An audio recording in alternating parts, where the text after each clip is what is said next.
आप जो इस तरह की घटिया हरकत कर रहे हो कि जब अपने घर में हो, महाराष्ट्र में हो, यदि बहुत बड़े बॉस हो तो चलो बिहार, चलो उत्तर प्रदेश, तुमको पटक पटक के मारेंगे। देखिए क्या है कि आप क्या कर रहे हो कि मराठी बोलना होगा। आप किसकी रोटी खा रहे हो? वहां टाटा है, बिरला है, रिलायंस है, कोई महाराष्ट्र में यूनिट नहीं है। सब टैक्स पेयर जो है, टाटा यदि बिहार झारखंड नहीं होता, उस वक्त बिहार नहीं होता, टाटा ने तो पहली फैक्ट्री वहीं बनाई। हमारे पैसे पर पल रहे हो, तुम कौन सा टैक्स देते हो? कौन सी इंडस्ट्री है तुम्हारे पास? माइंस हमारे पास है, झारखंड के पास है, छत्तीसगढ़ के पास है, मध्य प्रदेश के पास है, उड़ीसा के पास है। आपके पास कौन सी माइंस है? रिफाइनरी यदि रिलायंस ने बैठाई या एसआर ने रिफाइनरी बैठाई तो वो गुजरात में रिफाइनरी बैठाई है। सारी इंडस्ट्री जो है, सेमीकंडक्टर की भी इंडस्ट्री है तो गुजरात में आ रही है। आप जो है लाटसाही कर रहे हो और ऊपर से जो है आप हमारा दोहन करके, शोषण करके टैक्स पेयर करते हो। और यदि आप में ज्यादा हिम्मत है तो आप हिंदी भाषी को मारते हो तो उर्दू भाषी को भी मारो, तमिलियन को भी मारो, आप जो है तेलुगु वाले को भी मारो। आप जो इस तरह की घटिया हरकत कर रहे हो, और मैंने हमेशा कहा है कि जब अपने घर में हो, महाराष्ट्र में हो, यदि बहुत बड़े बॉस हो तो चलो बिहार, चलो उत्तर प्रदेश, चलो तमिलनाडु, तुमको पटक पटक के मारेंगे। ये अनार्की जो है नहीं चलेगी।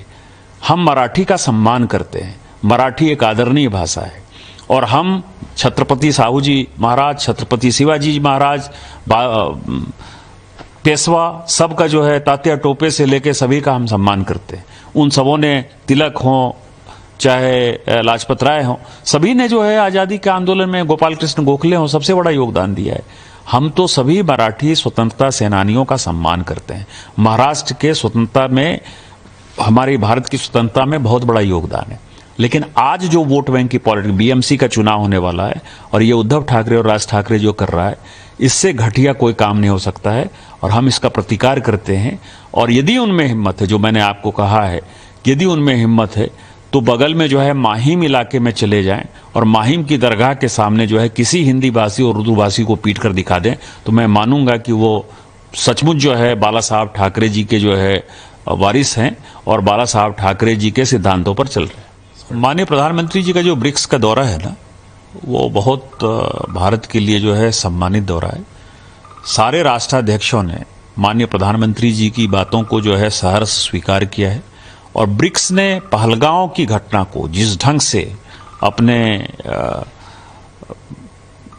बातचीत में शामिल किया है और जिस तरह के डेलीगेशन में सारे लोगों ने एक साथ टेरर को खिलाफत किया है और वो एक पार्ट है हमारे ज्वाइंट स्टेटमेंट का, मुझे लगता है कि इससे बड़ा मजबूत प्रधानमंत्री इस देश को नहीं मिल सकता।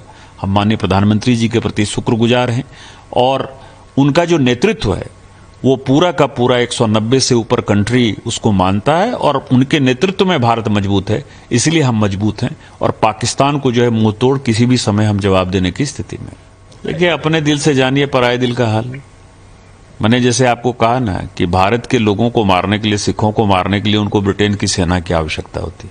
आज भारत मजबूत है। भारत ने ब्रह्मोस से और आकाश से जिस तरह से अटैक किया, पाकिस्तान को तहस नहस कर दिया, जिस तरह से उनके एयरफोर्स कैंप को, आर्मी कैंप को, जो टेररिस्ट कैंप को हमने तबाह किया है, इससे कांग्रेस पूरी हिली हुई है। कांग्रेस को लगता है कि हम तो छोड़कर गए, हम तो उस सेना को छोड़कर गए जिसके पास की 5 दिन का जो है गोला नहीं मौजूद था, और ऐसी सेना हो गई 10 साल में कि वो जो है घुसकर पाकिस्तान को मार रही है। इन्होंने हल्ला हंगामा शुरू कर दिया कि राफेल गिर गया, राफेल गिर गया। आज तो राफेल का जो सीईओ है उसने कहा कि एकदम कोई भी राफेल को कुछ नहीं हुआ है, राफेल सुरक्षित है और हमने जो है जो अटैक करना था वो पाकिस्तान में जाकर राफेल ने जो है अटैक किया है। तो सारी बातें जो है खत्म हो गई। अभी तक तो उनको यही लग रहा था ना, हंगामा कर रहे थे। दूसरे एविएशन कंपनी के साथ, दूसरे देशों के साथ मिलकर कांग्रेस एक कैंपेन कर रही थी। मैं यही कह सकता हूं कि कांग्रेस एक देशद्रोही पार्टी है और मेरा लगातार ट्वीट इसके ऊपर जारी रहेगा।